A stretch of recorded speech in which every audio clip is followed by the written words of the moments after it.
This episode is a re-release. We recorded this several years ago, but we're coming up to Remembrance Day or Veterans Day 2021, and it seemed now is a good time to let you have another listen. Dad and me love a whole lot of history. We could be the greatest team that the world has ever seen. Dad and me love a whole lot of history. Hello! Welcome to Dad and me love history. Today we are looking at wars and how countries have a special day each year when they remember the people who died in them. We've got recordings that we made on Remembrance Day when we lived in Hong Kong and at an Anzac service here in Australia. Different countries call their day different things, like Veterans Day on November 11th. That's America! Other places call it Armistice Day, or Remembrance Sunday, that's the Sunday that's nearest to November 11th. That's the UK! And other places, like France and Belgium, all of these places have parades where veterans march. Veterans means people who used to be in the Army or Navy or Air Force. Do you know why November 11th is chosen as the date to remember people who died in wars? Was it the day World War I ended? Yes, that's right. That's when they signed the armistice or surrender. So November 11th, 1918, just over 100 years ago, 101 years ago, is when the First World War ended. And it actually was signed at 11 a.m. So it was the 11th hour on the 11th day of the 11th month. We love history. We love history, baby. We love history.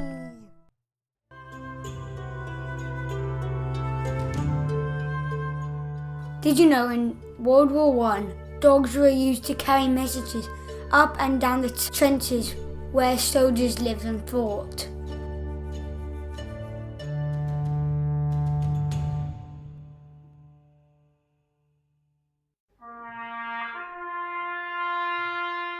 Many countries all have many of the same things on their special day of remembrance. Many wear poppies, have parades, have a minute's silence, and a bugler will play the last post. That comes before the minute's silence. And the rouse, that comes at the end of the minute's silence. So, James, did you recognise that tune? Yeah, it was from Assembly. Before the First World War, the last post was the bugle call that called an end to each day's activity. So when the army was out doing their training, they're practicing, when they heard that sound, the last post tune, they'd have to come in. The last post is also played today at military funerals, and it's played at parades and services like Anzac Day and Remembrance Day. But it's not all about November 11th. It's different for different countries. Veterans Day in Norway is May the 8th, the anniversary of the day World War II ended in Europe. Do you know Norway only started having a Veterans Day in 2011?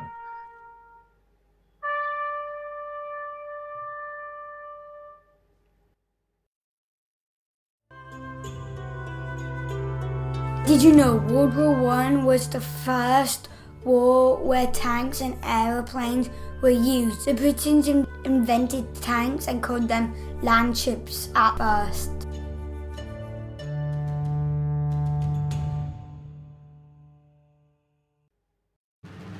And at a special place in Belgium called Ypres, a place that was in the middle of the fighting in World War I, there were 3 massive battles of Ypres, each one lasting months.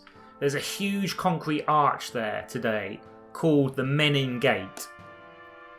Inscribed on this arch are the names of 55,000 men from Britain, Australia, Canada, New Zealand and others on their side, whose bodies were never found. You can imagine there are hundreds of thousands more whose bodies were found who died in that area. Those bodies, those 55,000, are still missing.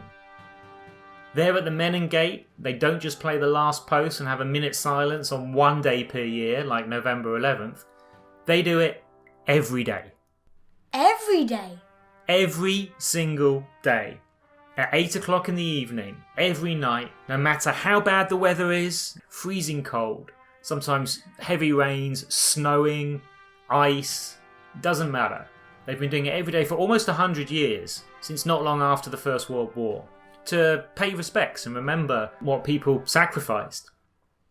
So every evening, people start arriving an hour early, then the traffic is stopped by police, because there's a road that goes through this massive gate, Menin Gate. The buglers arrive, the last post is played, then there's a minute's silence and people lay down wreaths on the ground. So wreaths are like circles or rings of flowers, in this case mainly poppy flowers. Did you know, while the men were fighting the First World War, 1 million women did the jobs the men had been doing before the war. The women would work with TNT explosives. The women, they were called canaries because the TNT turned their skin yellow. White, attention! By the right way. And here in Australia they also remember their war dead. Their big day is Anzac Day. It's a special public holiday on the 25th of April every year. Do you have any idea what Anzac means? I think it's got something to do with only Australia because, like, Australia with an A. Yeah, we've only been in Australia a short time. James has done one term at school here. But you're right, the A does stand for Australia. The N and the Z? New Zealand. Yeah, so it's the Australia and New Zealand Army Corps. Think of corps as kind of like regiment or group. So it's for Australia and New Zealand not just army actually, but armed forces, navy and air force as well. There's a special event that happened during the First World War on the 25th of April 1915, and that's why the 25th of April today is their special day, public holiday, when they remember what happened in wars. And this was in April 1915, and it's not a big victory the way most countries celebrate them winning something. It's the complete opposite. A big defeat for the side who really remembers this day today. It's when Britain and Australian and New Zealand and French troops, so the Allies working together, they made an attack by sea, landing an army from boats onto the shores of Turkey. So Turkey was on Germany and Austria's side, Austria-Hungary's side in the First World War, and Turkey's at the very southern edge of Europe. So Turkey wins this massive battle, killing hundreds of thousands on the Allied side and on the Turkish side as well. For Australia and New Zealand, they remember it because it was the first time they had lost thousands of people in one battle. And the population, the number of people living in Australia and New Zealand back then was not very high. So there were 26,000 Australian casualties. Casualties means seriously injured or killed in the battle. And around 8,000 New Zealand casualties. And that was a big number for small countries. So we went along to Lindisfarne Anglican College to hear an assembly here in Australia where students took us through what Anzac Day is all about. Here are some highlights. In a moment, we will stand as some of our cadets process to the stage. Flowers have traditionally been laid on graves and memorials in memory of the dead. Today, each of our cadets will process and lay a wreath of rosemary, symbolising remembrance. I will then read the Ode of Remembrance, which will be followed by the playing of the last post, a minute's silence, and then the rouse. Like a bell, turn. Like by the right way.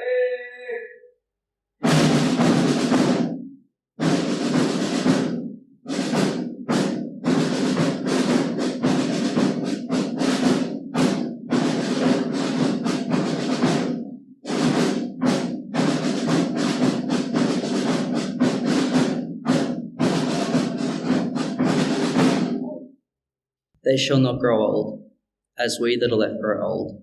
Age shall not weary them, nor the years condemn. At the going down of the sun, and in the morning, we will remember them.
Did you know Sidney Lewis was just 12 years old when he lied about his age and joined the army during World War I in August 1915?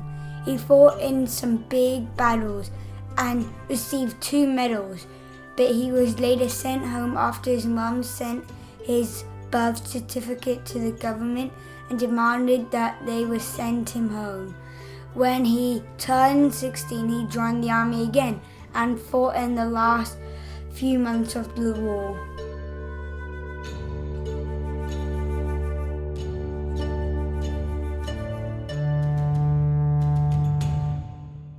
And here is a recording we made in Hong Kong. Yeah, at the Remembrance Sunday service outside by a memorial statue near Hong Kong Harbour. There were lots of people in military uniforms and lots of people wearing poppies.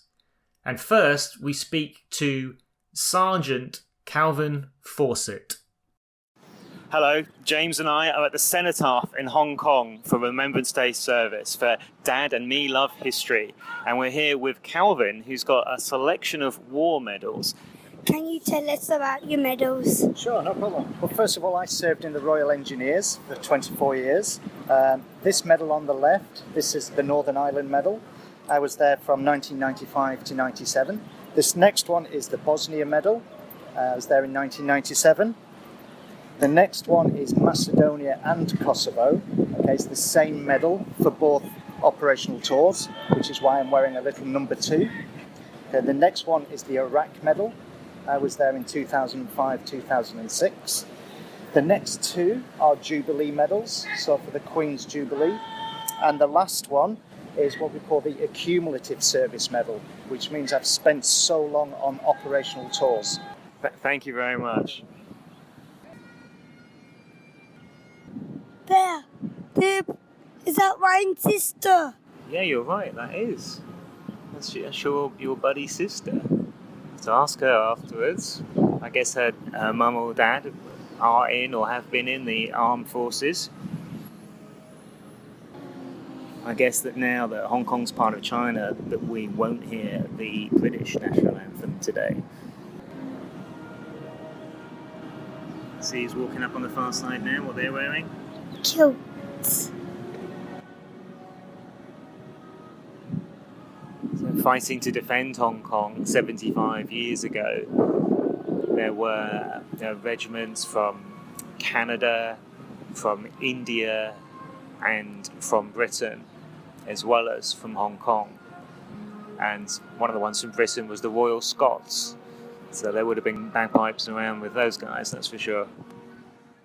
So James and I can see representatives from the Navy, dressed in white there, and from the Army in light green in the middle of those 3 men there, and then in blue from the Royal Air Force, from the Air Force. And it's again the blue in front of us here is Air Force blue. We can also see cadets, like the girls there. So that's sort of like young trainees. And we can see veterans from different wars. We've already spoken to someone from the Iraq War, and we can see Chinese veterans sat down here from World War II, from the Hong Kong Defence Volunteers.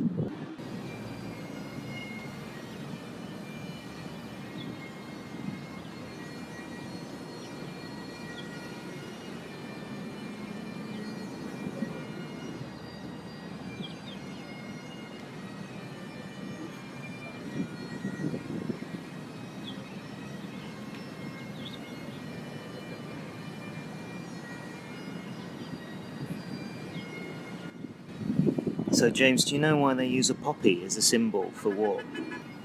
No.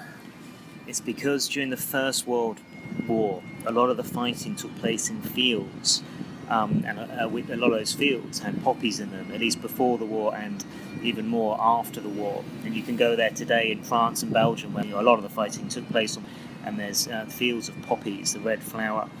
So because the First World War was the first big world war, they decided after that to use the poppy as the symbol, because it's in those fields that so many people got killed and where the poppies now grow.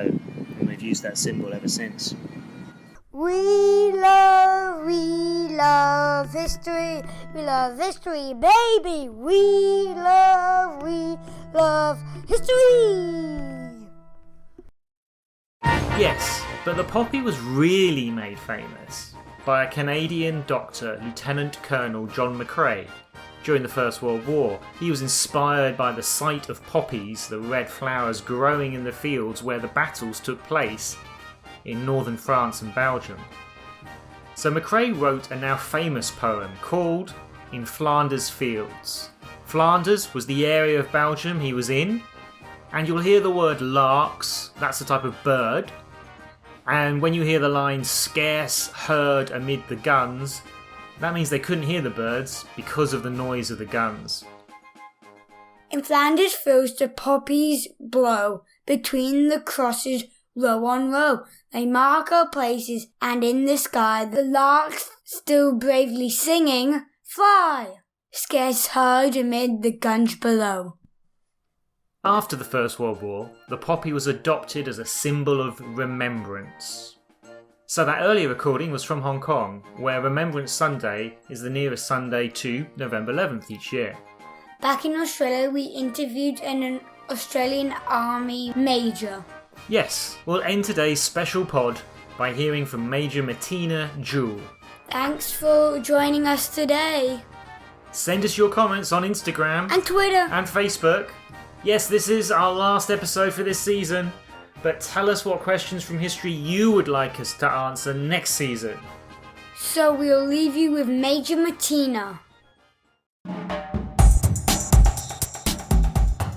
Hello, Major Matina Jewell. I'm Dad, And I'm James. and welcome to Dad and Me. Love history. Hi, how you going? Good. Thanks for joining us today. So in our podcast, we aim to show how history can be fun and interesting, and that history is for everyone. And we've had about 25,000 downloads around the world. So, James. Could you tell us about your medals, please? Yeah, I can tell you about my medals. I'm very fortunate to have earned eight medals over my 15-year career in the Australian Army. So the ones that are the most important to me are two medals that I have. There's one that I'm not wearing today, but there's a second of those from the Republic of Lebanon. I'm the only Australian to actually have these two specific medals from Lebanon. One's for their Lebanese War Medal, which is this one, which is for acts of bravery on the battlefield. And the other medal that I'm not formally permitted to wear is their Wounded in Combat. And that's because Australia, we don't actually currently have a medal to honour our wounded. This is our War Service Medal, so I've been awarded that one twice. That's why there's those two bars. The Afghanistan Medal, our Australian Service Medal, and I've been also awarded that for two separate different missions in the Solomon Islands. The Long Service Medal, our Service Medal, and this is the United Nations Medal with a numeral 2, which means that I've served for more than 12 months on a UN mission. So I served in Syria and Lebanon in a UN peacekeeping force. Why should kids care about history of wars? Well, I think it's important that kids, not only kids, but also all adults, take an interest in history, and particularly our military history and the history of the wars that have shaped and guided nations into the current form that they are today. I think particularly for Australia, our Anzac Spirit was born out of the battles that our soldiers fought in World War I. And that spirit has helped guide many people now to emulate those same behaviours that were born on the battlefield of bravery, sacrifice, teammates, loyalty, that are positive attributes to take from even something that was such as horrific and such great loss as what happened from World War I, that we've made something positive out of that tragic environment. The fact that in Australia that our most significant date to remember is the day that we actually suffered our greatest losses on the battlefield, on the 25th of April at Gallipoli. Many other nations around the world celebrate their greatest victories, but I think in Australia it's really important to point out that we really respect the fact that war is the failure of diplomacy, and we should always fight for peace, and that's why we actually commemorate such great loss rather than a victory. Do you know what diplomacy means? Imagine if you're in the playground and two kids have an argument, and they talk at first to try and sort out the argument, and we all hope that's the end of it, it's just talking. But sometimes if talking fails, that's diplomacy. If talking fails, then it could end up in a playground fight. Not very often in your school. Not ever, I hope. Yeah. So, Good analogy on how to look at it, that, sort of that arguments then can be kind of, sort of more physical, to sort of pushing and shoving of countries that are violating, humanitarian rights often in other parts of the world. well, that's a really powerful way of thinking about it, that war is usually a failure, but that we should still commemorate it and have respect for the fallen and also try to learn from it, right? That's right. And as a veteran, I want to make sure those lessons are learnt so that we prevent sending our sons and daughters off to war and face the horrors that our forebearers have gone through. And you've been involved, obviously, in conflicts, particularly in the Middle East and in UN peacekeeping situations. So James has just got a very easy question here. Why do people go to war? Well, that's a good question, James. We send our people off to war when diplomacy has failed, when our politicians have not been able to find more peaceful resolutions to situations. And often, our Australian servicemen and women are actually going in order to defend the rights of people who are in horrific situations in other parts of the world who don't have the ability to defend for themselves. Wow. Well, thank you so much for joining us today on Dad and Me, and we wish you all the best. Thanks for having me. Dad and me love a whole lot of history.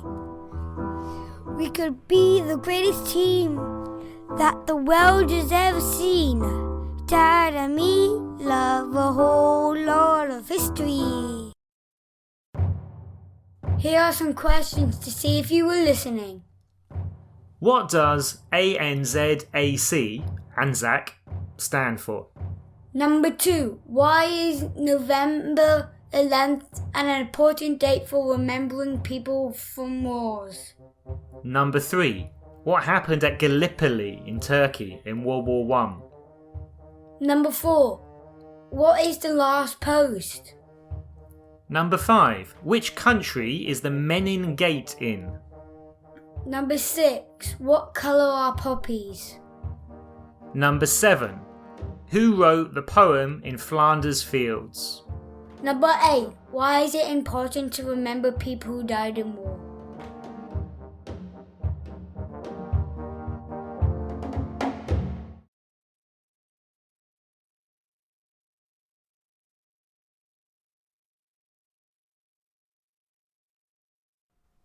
Blue, blue, blue, blue, blah. Recording, but obviously. Did you know? No. Wait, who's doing the did you knows? Chicken, chicken,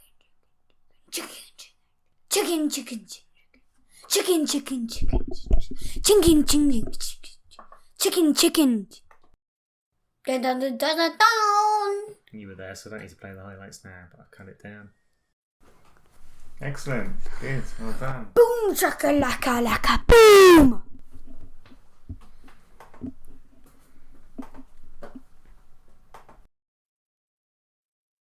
Australian Army Manager. Major. Cool. That's a wrap, but we don't have many outtakes. What should we do? That good? Good's not the word I would use.